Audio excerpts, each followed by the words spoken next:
السلام علیکم میرے محترم بھائیو، دوستوں، بزرگوں، امید ہے کہ آپ سب خیریت سے ہوں گے۔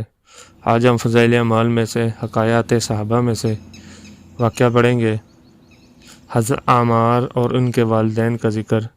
حضرت عمار ان کے ماں باپ کو بھی سخت سے سخت تکلیفیں پہنچائی گئیں۔ مکہ کی سخت گرم اور ریتلی زمین میں ان کو عذاب دیا جاتا اور حضور اقدس صلی اللہ علیہ وسلم کا اس طرف گزر ہوتا تو صبر کی تلقین فرماتے اور جنت کی بشارت فرماتے۔ آخر ان کے والد حضرت یاسر اسی حالت تکلیف میں وفات پا گئے کہ ان ظالموں نے مرنے تک چین نہ لینے دیا، اور ان کی والدہ حضرت سمیہ کی شرمگاہ میں ابو جہل معلون نے ایک برچھا مارا جس سے وہ شہید ہو گئی، مگر اسلام سے نہ ہٹیں۔ حالانکہ بوڑھی تھیں، ضعیف تھیں، مگر اس بد نصیب نے کسی چیز کا بھی خیال نہیں کیا۔ اسلام میں سب سے پہلی شہادت انہی کی ہے، اور اسلام میں سب سے پہلی مسجد حضرت عمار کی بنائی ہوئی ہے۔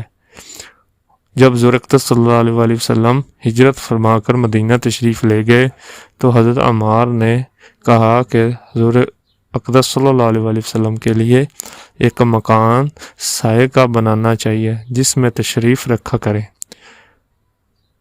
دوپہر کو آرام فرما لیا کریں اور نماز بھی سائے میں پڑھ سکیں۔ تو قباء میں حضرت عمار نے اول پتھر جمع کیے، پھر مسجد بنائی۔ لڑائی میں نہایت ہی جوش سے شریک ہوتے تھے۔ ایک مرتبہ مزے میں آ کر کہنے لگے، اب جا کر دوستوں سے ملیں گے، محمد صلی اللہ علیہ وسلم اور ان کی جماعت سے ملیں گے۔ اتنے میں پیاس لگی اور پانی کسی سے مانگا۔ اس نے دودھ سامنے کیا اور اس کو پی کر کہنے لگے، میں نے حضور اقدس صلی اللہ علیہ وسلم سے سنا کہ تو دنیا میں سب سے آخری چیز دودھ پیے گا، اس کے بعد شہید ہو گئے۔ اس وقت 94 برس کی عمر تھی، بعض نے 1 سال کم بتلائی ہے۔